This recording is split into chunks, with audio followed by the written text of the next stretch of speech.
kita akan mengadakan coaching 10 menit ya Bu. Siap. Topik coaching kali ini tentang inklusi. Menurut Ibu, apa sih yang Ibu alami selama ini tentang inklusi? Jika di kelas saya ada siswa inklusi ya Bu ya. Jadi kebetulan di kelas saya di kelas 5B itu ada sekitar 4 anak siswa inklusi, 2 laki-laki dan 2 perempuan, di mana setiap siswanya itu kemampuannya tidak sama Bu Erna. Jangankan kita samakan dengan yang siswa yang reguler ya, antar inklusi aja mereka beda-beda kan. Jelas tantangannya sangat sulit untuk menyampaikan materi ya kan, agar bisa sama-sama tersampaikan baik ke siswa reguler maupun ke siswa inklusi yang masing-masing beda itu. Terus kira-kira Ibu punya target ya yang ingin Ibu capai dalam mengajar di kelas yang ada anak-anak inklusi ini? Iya, saya sih berharap ya Bu ya, target itu tidak hanya diraih oleh siswa reguler, kayak pencapaian pembelajarannya itu tidak hanya oleh siswa reguler, tetapi siswa inklusi juga mencapai. Tetapi kan kadang capaian mereka beda ya dengan siswa reguler. Reguler kan dia lebih ini ya Bu ya. Ya ibaratnya sudah terpatenkan lah ya di kurikulumnya. Kalau di inklusi kan kurikulumnya kita tidak bisa menyamakan dengan mereka ya yang reguler. Di mana sekolah kita saja hanya memiliki satu kurikulum ya. Betul. Untuk inklusinya kita belum siap sepertinya ya. Karena kan inklusi itu beda-beda ya.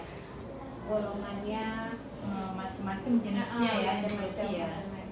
Terus menurut Ibu bagaimana sih kondisi pembelajaran Ibu di kelas? Jujur ya Bu Erna ya, untuk saat ini sih saya hanya masih mengajar seperti umumnya guru-guru yang hanya targetnya itu siswa reguler. Jadi kalau untuk ke siswa inklusi saya rasa saya belum mencapai ke sana. Karena bentuk soal dan latihannya pun saya masih sama ya kan, sedangkan itu kan harus dibedakan karena masing-masing juga mereka beda golongannya, tapi saya masih belum mampu untuk memberikan perbedaan itu Bu Erna. Jadi kita masih ibaratnya pengetahuan tentang inklusi itu untuk membuat programnya masih minim ya Bu ya, minim ya kita ya, karena kita ya biasa memegang yang reguler. Nah, menurut Ibu pendekatan alternatif apa yang bisa membuat anak-anak inklusi ini mudah mencerna, bisa mencapai target pembelajaran?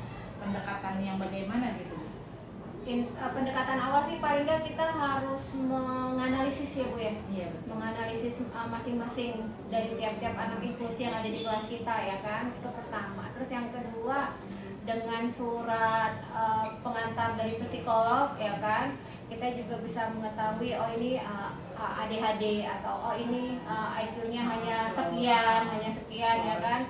Nah dari situ kan mungkin dari hasil analisa tersebut kita bisa menentukan oh dia paling nggak bentuk soalnya tidak terlalu sulit gitu ya Bu ya. Kesulitannya berarti berbeda ya. Berbeda-beda ya inklusi yang lainnya. Nah, gitu kan. itu kan kalau dari evaluasi ya. Iya. Kalau dari pengajaran mungkin mereka menggunakan media yang beda-beda ya Bu.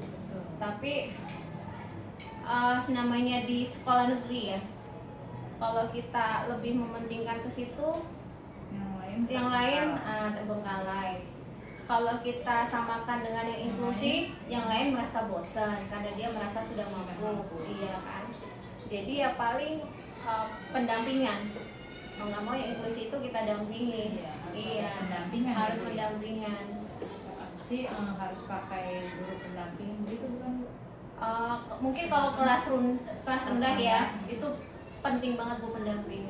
Tapi kalau untuk kelas tinggi ya gurunya yang harus ekstra di saat siswa regulernya sudah tenang dengan tugasnya masing-masing. Nah baru kita mendampingi anak-anak inklusi tersebut. Pendekatannya di situ ya Bu ya, yang intens gitu ya. Betul. individual gitu kan. Nah, secara individu Berarti dengan bisa juga dengan media gitu Bu Susi. bisa, dan mereka mungkin bentuk LKPD-nya juga beda ya Bu ya. Mereka lebih seneng yang harus dengan gambar. Betul. Yang konkret Yang gitu konkret, ya. ya pendekatan dari yang konkret. Berarti media yang bisa digunakan menurut Ibu apa saja? Kalau untuk matematika misalkan kita menghitung, mereka mungkin butuh alat bantu hitung ya Bu, entah lidi, entah jari. Tapi kan jari itu kan terbatas, hanya berapa jari ya kan.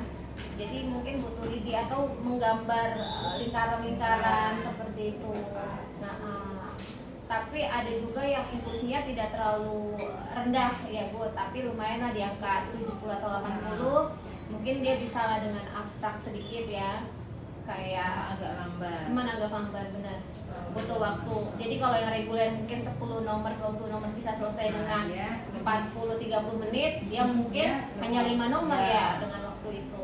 Jumlah soal tugas itu berbeda. Nah, bobot angkanya juga nggak terlalu besar ya.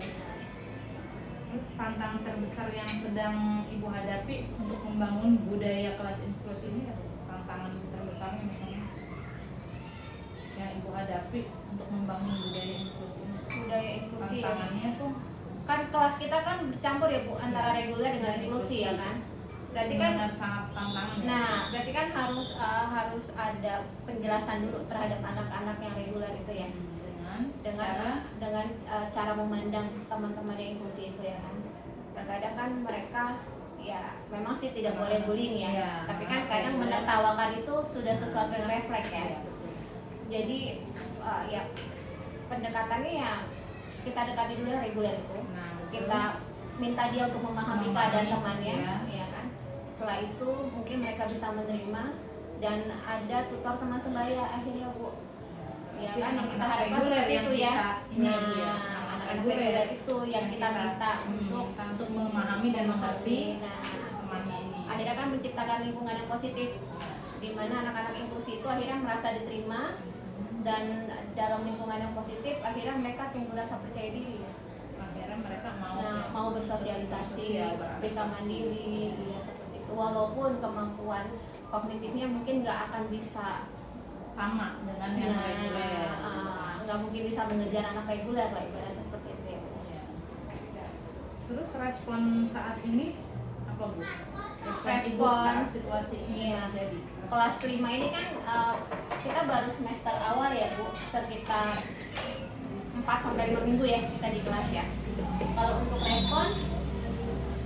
respon kita yang kita harapkan dari anak-anak tersebut, mereka mau berbaur, mereka mau sebangku, ya kan, dengan didampingi anak yang reguler yang tergolong cerdas dengan anak yang inklusi, ya kan. Kadang kan mereka aja nggak mau gitu, menyudutkan, tidak memisahkan. Jadi saya baur lah mereka. Lalu bagaimana Bu? Langkah kecil apa yang kira-kira Ibu lakukan untuk menghadapi keberagaman di kelas ini? Ya. Merotasi siswa, tempat duduk siswa, ya kan, merotasi tempat duduk siswa. Jadi atau membentuk kelompok belajar yang tidak hanya inklusi berdiri sendiri atau reguler berdiri sendiri, enggak, tapi saya bawakan mereka campur ya Bu. Campur dengan mungkin pembobotan tugas masing-masing anggota beda, dilihat dari situasi kemampuan masing-masing anak, ya kan. Kadang disitulah temannya bisa saling memahami, bisa saling mengukur kemampuan temannya sendiri. Terus untuk yang rotasi bangku, selain ke depan ke belakang atau ya teman bangku berpasangan itu juga kita rolling ya kan. Jadi mereka bisa menempatkan diri ya, gimana cara untuk dengan teman yang ini mungkin berbeda, menempatkan dirinya seperti itu. Jadi biar masing-masing saling memahami dan menerima perbedaan teman ya, jadi iya. tidak membedakan. Iya. Jadi Bu, sejauh ini bagaimana bentuk komunikasi Ibu dengan orang tua anak-anak inklusi ini? Iya. Membangun komunikasi ya. Kan kita semua punya WA grup kelas ya, sudah pasti ya, sudah pasti. Terus untuk anak-anak yang tersebut mungkin saya awali dengan ingin mengenali, ingin tahu awal mula awal mula mereka sampai di judge ya kan, divonis atau hasil dari dokter itu indikasi itu munculnya tuh seperti apa. Kan kadang ada juga yang karena sakit ya, stip, ada juga yang mungkin dari rahimnya, bawaan dari lahir, dari situ kan nanti akhirnya orang tua ini ya Bu, orang tua terbuka, akhirnya orang tua juga enak untuk kita ajak cerita. Jadi kalaupun nanti terkadang kan orang tua anak-anak inklusi itu kan mereka lebih sensi ya Bu. Iya benar, Lebih sensi, lebih merasa kok anak saya dibedakan. Padahal pembedaan yang kita lakukan itu ke arah yang positif ya. Untuk ini ya Bu. Bukan ibaratnya membuli atau membedakan perlakuan kita ke mereka, bukan. Tapi kalau dibilang membedakan, iya kita membedakan karena kita tahu dia anak istimewa, dia anak yang beda. Jadi kalau orang tua anak-anak seperti itu emang lebih cenderung sensitif. Jadi kita harus bisa membangun komunikasi yang positif juga agar mereka tidak salah paham tentang keadaan anaknya ya Bu. Tidak salah persepsi ya, atau berkomunikasi. Kadang kan mereka nggak tahu kok cara belajar guru itu beda ya sama guru yang sebelumnya. Kok anak saya kayak seperti nggak diperhatiin, padahal namanya kita baru memulai, kan kita perlu menganalisa dulu ya Bu, agar tidak salah tindakan, tidak salah diagnosa juga. Betul Bu Susi. Jadi coba Bu satu kata tentang inklusi. Inklusi itu adalah sebagai guru ya Bu. Iya, sebagai guru adalah suatu kesempatan yang luar biasa untuk mengukur kemampuan kita, sejauh mana kita mampu bisa membawa perubahan atau perkembangan positif ke anak yang istimewa tersebut ya. Inklusi itu bukanlah sebuah sebuah musibah buat guru bukan ya, tapi sebuah tantangan sih, agar kita selalu mengupgrade diri ya kan, agar kita selalu mengupgrade diri sebagai guru, bahwa oke, tahun kemarin kita ketemu nih sama anak inklusi yang seperti ini tipikalnya, oh tahun ini seperti ini nih, kok beda ya, oh berarti penanganannya juga beda. Kadang di buku teori mungkin banyak, tapi kalau praktek dari kebersamaan itulah akhirnya kita bisa tahu paham kondisinya ya kan. Kita juga harus dari hati ya Bu ya, betul, untuk menangani anak-anak inklusi. Open minded juga ya Bu, pikiran juga.